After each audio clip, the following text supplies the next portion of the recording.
The story begins on the edge of nowhere, a stretch of dry land, wind-blown and silent, where the sun hits the earth so hard it almost hums. For miles around, there's nothing but dust, a few crooked fence posts, and the broken skeletons of old ranch houses that once held the laughter of cowboys and the scent of hay. Most people wouldn't even stop their truck here. But for a man named Ethan Cole, this place wasn't just another forgotten piece of land. It was the last flicker of hope he had left. Ethan had once been a proud ranch hand, strong, reliable, and known for treating animals better than most people treated each other. But the years had been cruel. Drought had turned his pastures into sand. His wife, Sarah, had passed away after a long illness. His son, Luke, had gone to the city and never looked back. The ranch he once worked for had gone bankrupt, and Ethan was left with nothing but a few dollars, a broken truck, and a stubborn sense of pride. One morning, as he flipped through a stack of local notices at the diner, where the coffee was bitter and the silence even worse, he saw something that made him pause. It was a small ad printed in fading ink: deserted ranch property for sale, $5. Must sign liability waiver. No guarantees. Sold as is. The waitress, an old friend named May, had laughed when she saw him reading it. "Ethan, honey, they've been trying to give that place away for years. Folks say it's cursed. Whole herd of horses disappeared out there back in '92. Sheriff won't even go near it." But Ethan just smiled faintly. $5, May. That's cheaper than a cup of coffee. Maybe that's what I'm worth now. He didn't mean it as a joke, but she saw something in his eyes that made her stop teasing. That quiet fire, the kind that still burns when everything else has gone cold. Later that afternoon, Ethan drove out to the property. The road turned to gravel, then to dirt, and finally disappeared into weeds.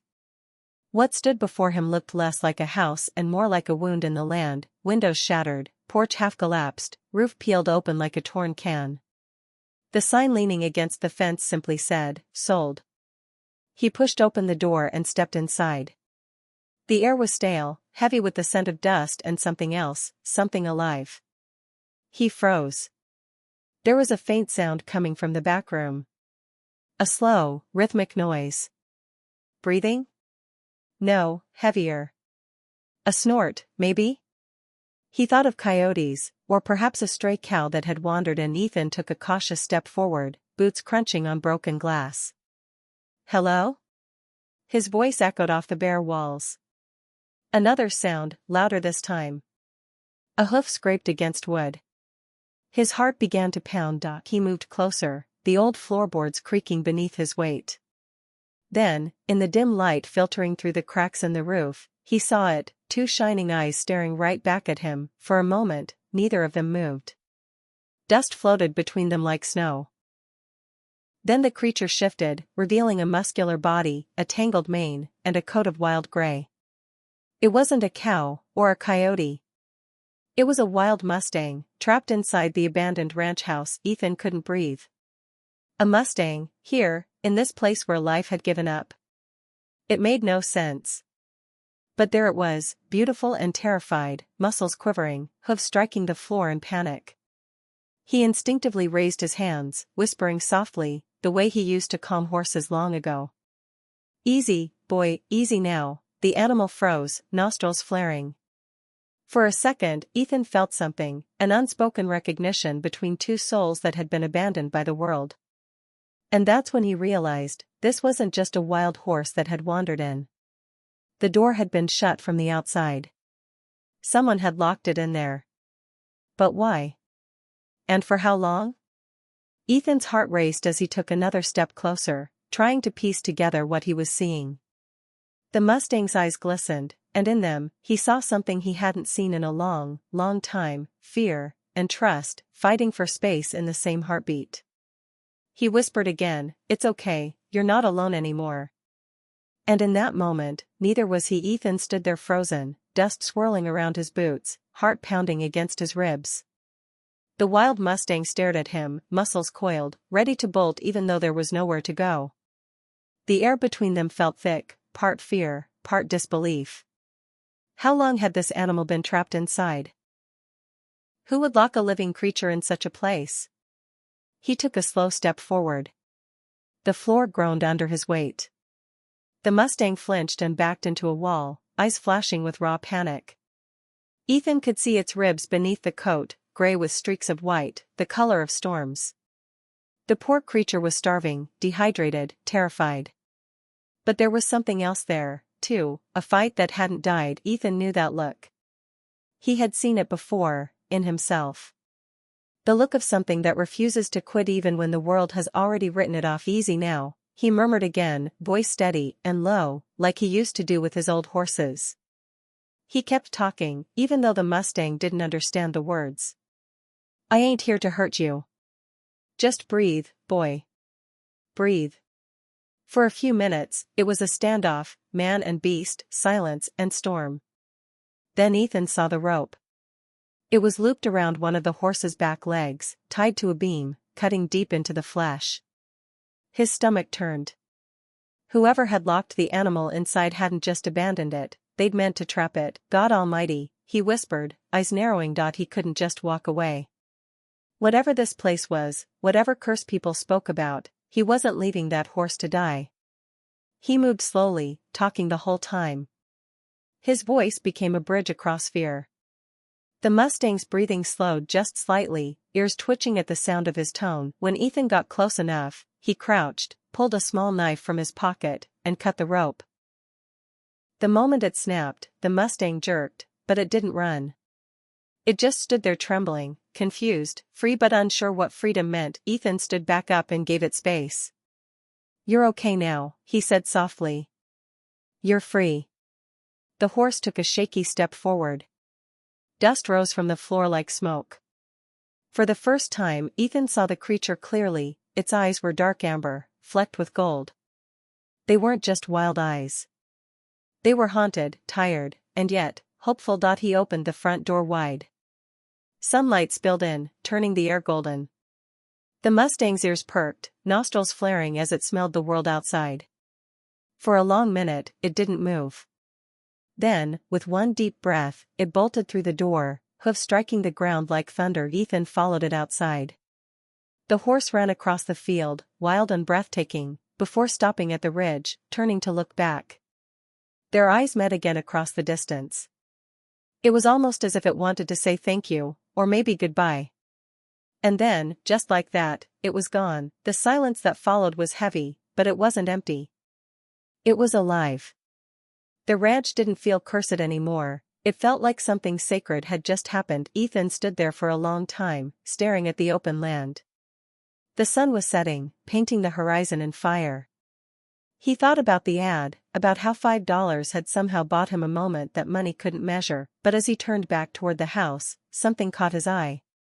A piece of rope. Frayed, weathered, with a small, rusted tag still attached. He bent down and picked it up. On the tag were 3 letters, stamped deep into the metal, BRC. He frowned. That wasn't random.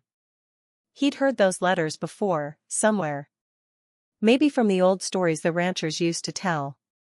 About a breeding ranch, long gone now, shut down after a tragedy that no one liked to talk about. Ethan felt a chill crawl up his spine. What if this Mustang wasn't just any wild horse? What if it had come from there, from that ranch that vanished overnight? He pocketed the tag and looked once more at the horizon where the horse had disappeared. Something told him this wasn't over. The animal had survived against all odds. And somehow, deep down, Ethan knew their paths would cross again. He didn't know it yet, but freeing that Mustang would become the start of something much bigger, something that would pull him back into a world he thought he'd left behind, and uncover secrets buried deep in the dust of the desert. That night, Ethan couldn't sleep. The desert wind moaned through the cracks of the old ranch house, carrying a strange rhythm, almost like the faint echo of hooves across the empty plains. Every creak of the wood reminded him of those amber eyes, of that moment when the Mustang stopped and looked back at him. There was something in that gaze that wouldn't let him rest. He sat by the window, sipping the last of his instant coffee, watching the moonlight pour across the sand. The ranch had no electricity, no running water, not even a decent roof. Yet somehow, it felt more alive now than it had when he arrived. he pulled the small metal tag from his pocket again, the one that had BRC stamped into it. The letters glinted faintly under the moonlight. Ethan turned it over, but there was nothing else, no name, no number. Just that one clue, staring back at him like a whisper from the past. He remembered now. BRC stood for Broken River Corrals, a breeding ranch that had once been famous for producing some of the strongest Mustangs in the region. But then, about 15 years ago, a fire had torn through it. Rumor said half the horses had burned, the rest scattered into the wilderness. The owner vanished soon after. Some said he died in the fire, others said he went mad looking for his prize stallion, a horse with eyes like liquid amber. Ethan froze as the memory hit him. Amber eyes. Just like the horse he'd freed. He stood up so fast his chair toppled over. Could it be the same one? No, that was impossible. 15 years was too long for a horse to live wild and alone, wasn't it? Still, the thought wouldn't leave him. Maybe the horse wasn't just any survivor, maybe it was the legend that no one believed existed anymore. At dawn, he went outside. The cold bit at his fingers, and the land stretched before him like an ocean of golden dust. He followed the faint trail of hoofprints leading away from the house. They wound down through the dry creek bed, then across a patch of brittle sage. The Mustang's trail was erratic, as if the animal didn't quite know where to go. He followed it for nearly an hour, until the tracks reached a narrow ravine. There, the prints stopped. But something else caught his eye. Half buried under a tumble of rocks, he saw what looked like a piece of torn saddle leather. He crouched and brushed off the dust. The leather was burned around the edges, scorched black. His pulse quickened. The story of the fire came flooding back. Maybe this was all connected, the horse, the fire, the abandoned ranch. Maybe someone had tried to hide something here. Ethan stood up and scanned the horizon. The wind howled through the canyons like a warning. The ranch house was just a small speck now in the distance. He was alone out here, just like the Mustang had been. He turned to head back, but then he saw movement, a flicker of motion between the rocks. He froze. For a moment, the air itself seemed to stop. Then, from behind a cluster of mesquite, a familiar shape appeared. It was him. The Mustang, the horse, stood at the edge of the ravine, muscles tense, mane whipping in the wind. But this time, there was no fear in his eyes. Only recognition. Ethan didn't move. He just stood there, letting the silence speak for both of them. The Mustang pawed at the dirt once, twice, then slowly began to approach. Step by cautious step. Ethan reached into his jacket and pulled out a small piece of dried apple he'd kept from breakfast. He held it out on his palm. "Come on, boy," he said softly. "You know me now." The horse hesitated, then took another step. The sound of its breathing filled the stillness of the desert. Ethan could see the scars now, faint burn marks across its flank, healed long ago but still visible beneath the dusty coat. It was him. The fire survivor.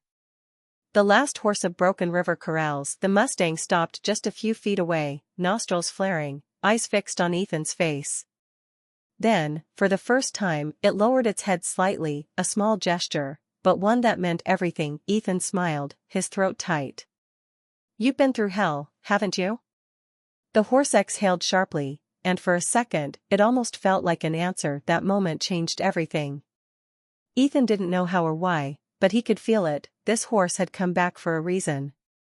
Maybe to find trust again. Maybe to lead him somewhere. Maybe both. As the sun climbed higher, Ethan whispered, "All right then, partner, looks like we're in this together." And with that, the man who'd lost everything took his first step towards something he didn't even know he was missing: redemption. That night, the sky changed. The air grew heavy, thick with the scent of rain that hadn't touched this land in months. Clouds rolled over the horizon like dark waves, and a low rumble echoed through the desert. Ethan stood on the porch of the old ranch house, staring out at the sky, the Mustang grazing a few yards away, wild, but no longer afraid. He'd spent the last 2 days slowly earning the animal's trust. He'd left food and water near the broken fence line, sat nearby talking softly until the horse stopped running off. Each morning, it came a little closer. By the third sunrise, it didn't bolt when Ethan approached, it simply watched him, eyes calm but cautious. He had named it Ash, because of the faint gray streaks in its mane, and because it seemed born from the remains of something burned long ago. As lightning flashed across the horizon, Ash lifted his head, nostrils flaring. Ethan followed his gaze. Something about the horse's alertness made his own pulse quicken. Animals could feel storms before humans could, not just in the air, but in the earth itself.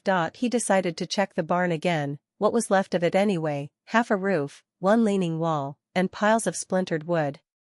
As he stepped inside, he found more remnants buried under debris, a rusted horseshoe nailed to a beam, an old branding iron shaped like the letter R. Broken river corrals, he muttered. You really came from here, didn't you? The thunder cracked again, louder now. Rain began to fall, slow at first, then harder, until it drummed against the roof like a heartbeat. Ethan hurried to secure the few things he owned, a blanket, a lantern, and the battered tin box where he kept his late wife's letters.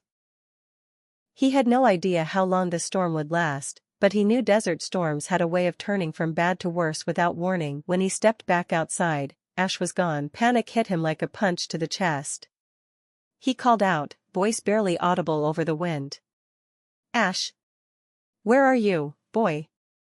Lightning split the sky, revealing the open field, empty. Ethan grabbed his flashlight and started running. The rain turned the dirt into thick mud, each step a struggle. The beam of light cut through the darkness, catching glimpses of rocks, shrubs, nothing else. Then, faintly, he heard it, the sound of hooves. But it wasn't running away. It was coming toward him. Ash appeared from the dark like a ghost, soaked, eyes wide. He neighed sharply, circling Ethan before bolting a few steps and looking back, as if trying to get him to follow. What is it, boy? Ethan shouted over the storm. The horse neighed again and began trotting toward the ravine. Against every sensible thought, Ethan followed. The rain was pouring so hard now that he could barely see 10 feet ahead. When he reached the ravine, Ash stopped, pawing at the ground near the base of a rocky wall. The mud was sliding down in sheets, revealing something beneath it, wood. Old planks, maybe a door. Ethan blinked through the rain. What the hell? He knelt beside it, wiping away the mud. Beneath the surface, he saw a handle. The wood wasn't part of the natural landscape. It was man-made. A door buried under years of dust and stone. Ash snorted loudly, pacing back and forth. Thunder boomed above them. Ethan grabbed the handle and pulled with all his strength. The door creaked open, and a gust of air escaped from below, stale, cold, like a tomb breathing for the first time. He shined his flashlight into the hole. Wooden steps led downward into darkness. Every instinct in him screamed to walk away, to close it and forget. But something about the Mustang's urgency, the storm, the timing, it all felt like fate. He took a deep breath and looked back at Ash. All right, he said quietly. Let's see what you've been trying to show me. He descended the stairs, one cautious step at a time. The air grew colder, damper. The flashlight beam trembled against the walls, revealing more wood, more dirt, and then, suddenly, metal. Rows of it. Ethan froze. It wasn't a shelter. It was a storage room, and it was full of old crates, all branded with the same initials, BRC. He swallowed hard, brushing dust off one of them.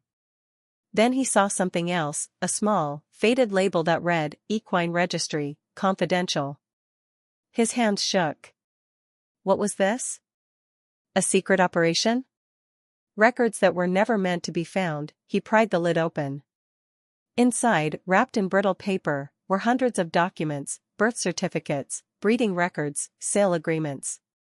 And at the bottom of the pile, a photograph, yellowed and water-damaged but still clear enough to see. It was a man, tall, proud, standing beside a horse that looked exactly like Ash. Except this photo was dated 1987. Ethan's throat went dry. The storm raged above him, thunder rolling like the heartbeat of the past refusing to stay buried. He turned the photo over.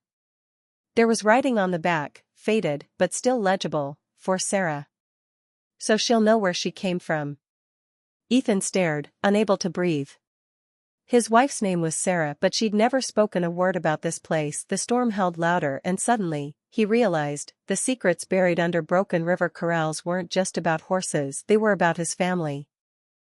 Ethan stood frozen in the underground room, the photograph trembling in his hands.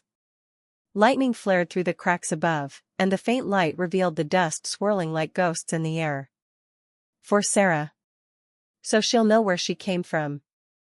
The words burned through his mind. His wife's name wasn't just a coincidence. This place, this secret under the ranch, had something to do with her. He set the photo down and rifled through the papers inside the crate. They were old, fragile, yellowed with time. Breeding logs. Veterinary reports. Each document listed the horses born under the Broken River Corrals brand.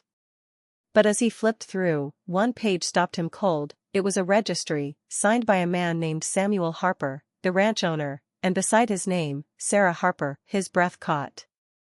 Sarah's maiden name had been Harper. She'd never spoken of her family, only saying she grew up somewhere out west. But here it was in ink, her name, tied directly to this cursed ranch. Ethan felt a wave of dizziness. The puzzle pieces he'd ignored all his life began to rearrange themselves. The nightmares Sarah used to have, the fear of fire, the way she'd cry when she heard thunder, it all made sense now. She hadn't just heard of Broken River Corrals. She had lived it. He found another file labeled Incident Report, 1990. His hands shook as he unfolded it. The paper was scorched at the corners, the ink smeared by smoke, but he could still make out the words. Electrical storm triggered barn fire. Several horses lost. Subject, Ember, primary breeding stallion, escaped. Female handler Sarah Harper sustained injuries while freeing trapped horses. Facility shutdown ordered. Owner unaccounted for. Ember. The name hit him like a hammer. He looked again at the photo of the horse beside Samuel Harper. It wasn't Ash, it was Ember. The same golden eyes, the same proud frame. The same markings. Ethan's pulse raced. If Ember had escaped that night, and survived the fire, and if Sarah had been there, that meant she had saved the horse. And somehow, years later, fate had led that same creature back to him. The ground trembled as thunder cracked above. Ethan clutched the photo tighter. He whispered, "Sarah, you knew." The storm above raged harder, as if the desert itself was answering. Water dripped from the ceiling, pooling around the old crates. He looked at the photograph again, the faint outline of the man beside the horse. The signature below read, Samuel Harper, Sarah's father, and suddenly, Ethan understood everything. Broken River Corrals wasn't just a ranch. It was the Harper family's empire, and it had burned to the ground the night Sarah disappeared from that life. She had survived, started over, and kept her past buried. She must have thought the fire had taken everything, her home, her family, her father's stallion, but the stallion had survived.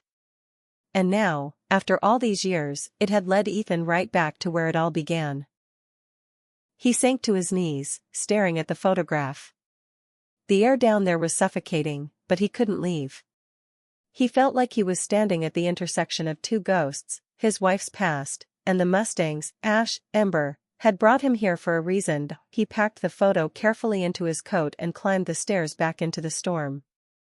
The rain lashed against his face, the wind howled like a wounded thing, and lightning illuminated the ridge where Ash stood waiting, mane whipping, eyes burning like twin embers in the dark. Ethan walked toward him, mud clutching at his boots. "You remember her, don't you?" he whispered. "You remember Sarah?" Ash snorted, stamping the ground. Another flash of lightning lit up the sky, and in that instant, Ethan could have sworn the horse bowed its head, not to him, but to the memory of the woman who had once saved its life. Tears mingled with the rain on Ethan's face. "You came back to find her, but she's gone," he said softly. "She's gone." Ash lifted his head and neighed into the storm, a sound so deep and raw that it echoed off the canyon walls like a cry from the past. It wasn't just a call. It was grief. Recognition. Farewell. Ethan reached out, his hand trembling, and placed it gently against the horse's soaked mane. "You're home now," he said. "Both of you are." For the first time since the fire that took everything, Broken River corrals didn't feel cursed anymore. It felt forgiven. As dawn broke, the storm began to fade, and a soft, golden light spilled over the land. Ash stood tall beside Ethan, eyes fixed on the horizon. Somewhere beyond those hills, secrets still waited. But now Ethan wasn't afraid. The horse had carried the past back to him, and together, they would uncover the rest, because the story of Broken River wasn't over. It had just begun again. The rain had stopped by morning, but the world still smelled of it: damp soil, wet sagebrush, and renewal. The storm had washed the desert clean, leaving a thin layer of mist over the valley. Ethan stood outside the ranch house, the ground soft beneath his boots, and watched as sunlight pierced the clouds in streaks of gold. Beside him, Ash grazed quietly, his coat glistening with dew, his eyes calmed. It was strange, Ethan thought, how everything could change in one night. The ranch that had once been a graveyard of silence now felt alive again, breathing, whispering, waiting. Even the broken windmill creaked with a kind of rhythm, as if turning for the first time in years. Ethan had barely slept. He'd spent the night sitting at the kitchen table, the photograph of Sarah's father and Ember laid out before him, along with the file he'd found. Every detail haunted him: the date of the fire, the official report, the note addressed to Sarah. He now understood why she'd always avoided talking about her childhood. She hadn't wanted to remember this place, the screams of the horses, the flames, the loss. But Ethan wasn't sure what haunted him more, the thought of what she had endured, or the fact that he was now standing in the middle of it, carrying the weight of her past on his shoulders. He turned toward Ash, who raised his head, ears twitching. "You brought me here for her, didn't you?" he murmured. The Mustang took a step closer, his breath warm in the cool air. Ethan smiled faintly. "Well, we found her truth. Now what?" The horse blinked, then turned his head toward the ridge, the same ridge where Ethan had first seen him vanish. Something about that gesture made Ethan's pulse quicken. Ash wasn't done yet. There was still something out there. He saddled his old truck, loaded a few supplies, and grabbed the tin box of Sarah's letters. He tucked the photo of Samuel Harper inside, then glanced back at the ranch house. "All right, Ash," he said. "Lead the way."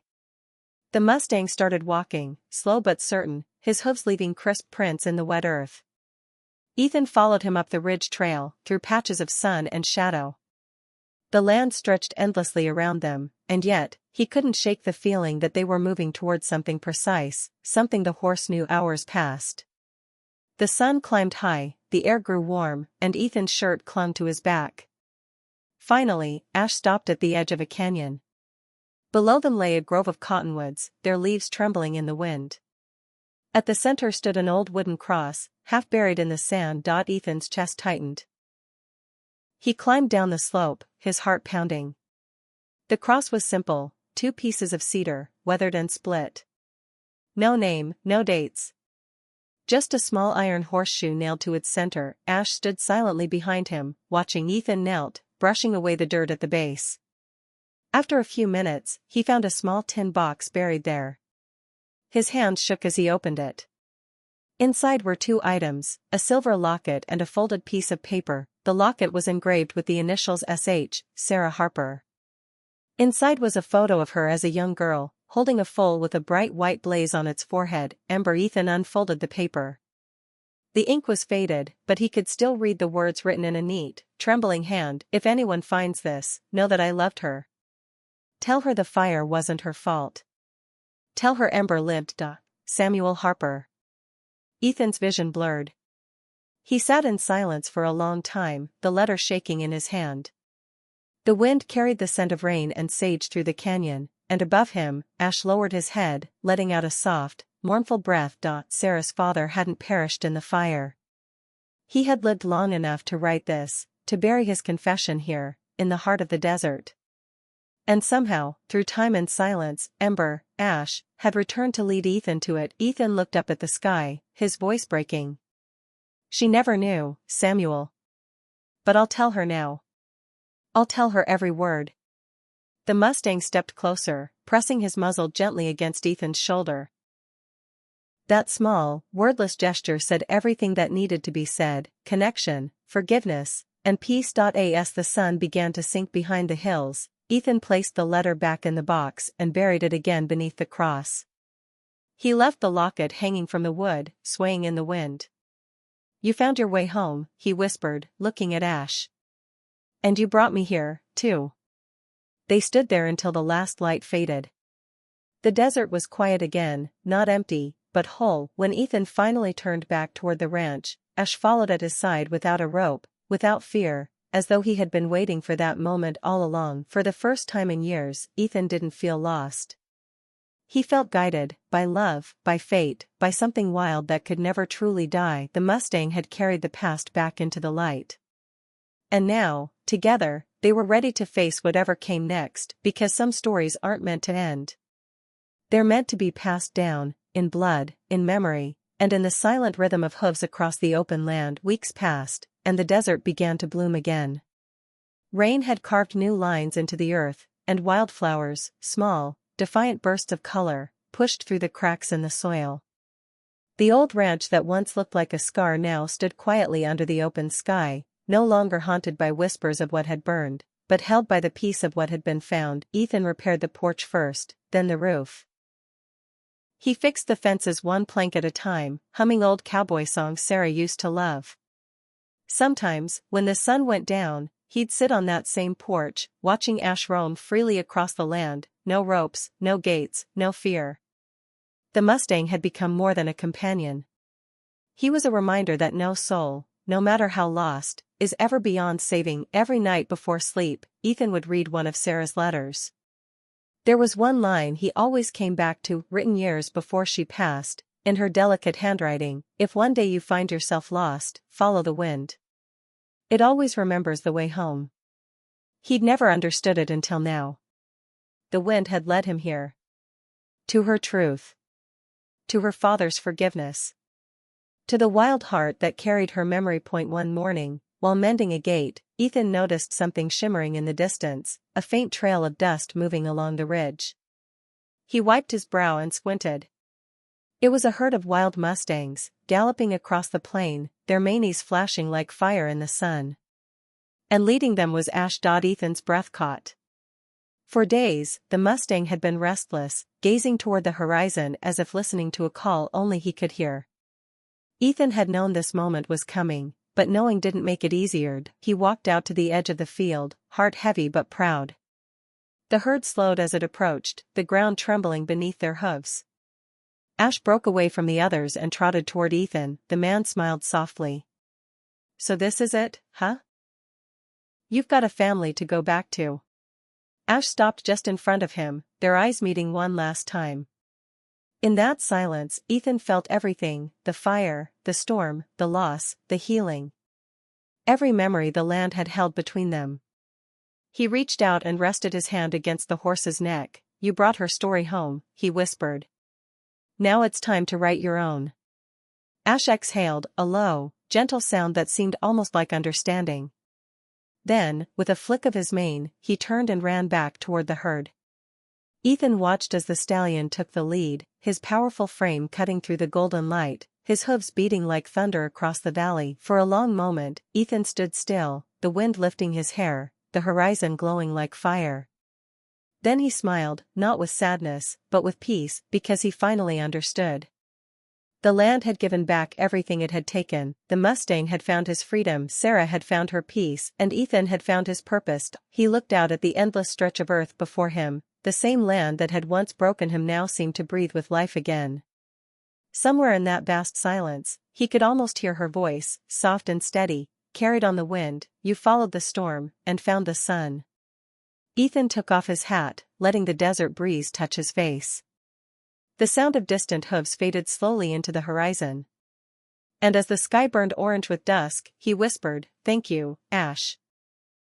The wind carried his words away, scattering them across the plains, a promise, a prayer, and a goodbye all at once. And so, the man who bought a dead ranch for $5 stood at the heart of the wild, no longer a wanderer, but part of the story itself, a story of fire and forgiveness, loss and rebirth. and a bond between man and horse that time could never break, because some legends aren't written in books, they live in the land.